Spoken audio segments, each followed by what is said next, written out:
our nurses, our first. Thank you, Vice President. He went way over his fucking time. That's number one. Vice President Pence, you were in the front row in a Rose Garden event 11 days ago at what seems to have been a super spreader event for senior administration and congressional officials. These assholes. No social distancing, few masks, and now a cluster of coronavirus cases among those who were there. How can you expect Americans to follow the administration's safety guidelines to protect themselves from COVID when you at the White House have not been doing so? Well, the American people have demonstrated over the last 8 months that when given the facts, they're willing to put the health of their family. Yeah, but you don't do it as a fucking leader, bro. That was the question. Why should we follow you or vote for you when you don't wear a fucking mask? Now your entire department is like, got the Rona. To take that information. Stupid. And put it into practice. White people are fucking stupid. Like. And we were losing a heartbreaking number of 2,500 Americans a day. We surged resources to New Jersey and New York and New Orleans. But you didn't lead. You sent bread like a typical white person. When the outbreak in the Sun Belt happened this summer, again, Americans stepped forward. But the reality is the work of the President of the United States goes on.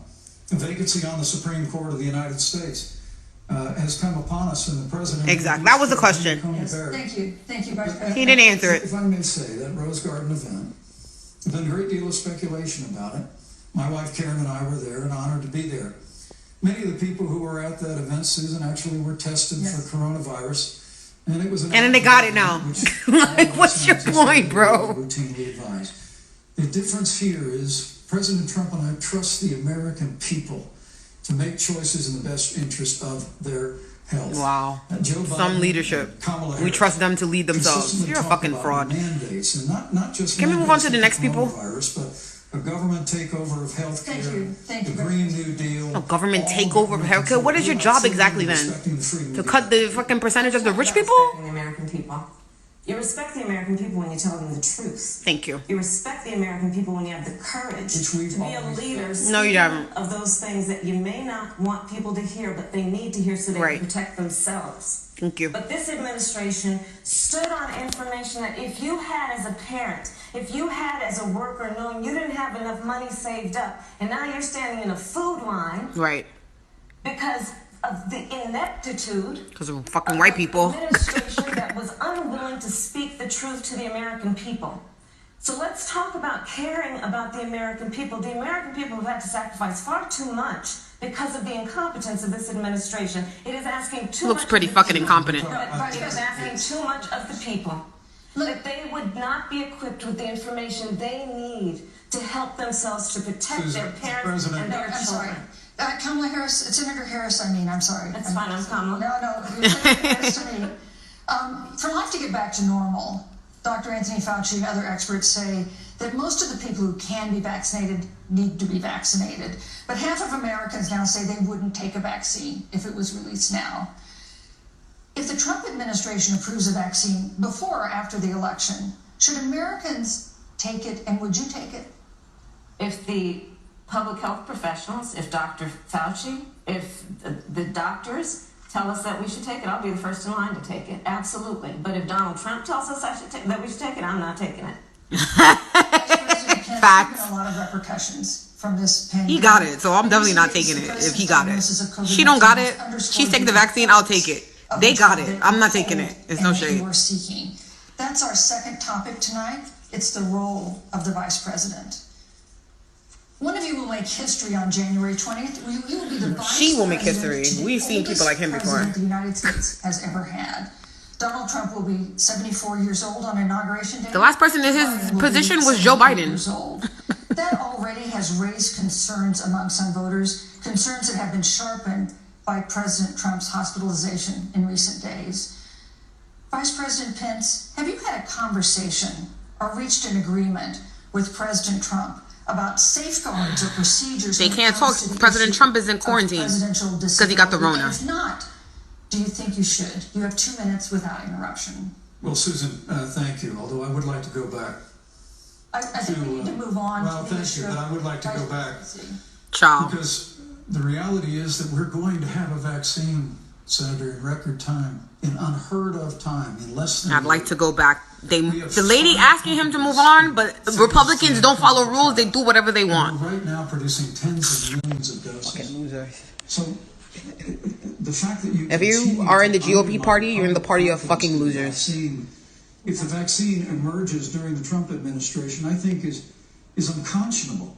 And Senator, I just ask you, stop playing politics with people's lives. What? The reality is, this is a presidential debate. This is literally the time to be political, and you're not. And we'll have the capacity to save That's the question. American lives, and your continuous undermining of confidence in a vaccine is just unacceptable. And let me also say, That was like a small dog whistle, maybe like a puppy whistle. No one's paying attention. Even you lost your own We followers. actually do know what They're not failure smart. looks like in a pandemic. It was 2009. The swine flu arrived in the United States. Thankfully, it ended up not being as lethal as the coronavirus. But before the end of the year, when Joe Biden was vice president of the United States, not 7.5 million people contracted the swine flu. 60 million Americans contracted the swine flu. 210,000 If the swine flu had been Americans are dead from the coronavirus. When Joe Biden was vice president, we would have lost 2 million American lives. Would have? His own chief of staff, Ron Klain, would say last year. This is where they're at, making up hypothetics when they have real numbers. 210, and your president got it. Kayleigh McEnany got it. 210. You're projecting a fake 2 million. These people are fucking fraudulent. Like, how is this even legal? You didn't even answer the question. Next. Vice President Pence, I'm sorry to time. We have done, and Senator, please stop undermining confidence in a vaccine. Senator Harris, That wasn't even a the question. same question that I asked Vice President Pence, which is, have you had a conversation or reached an agreement with Vice President Biden about safeguards or procedures when it comes to the issue of presidential disability? And if not, and if you win the election next month, do you think you should? You have 2 minutes uninterrupted.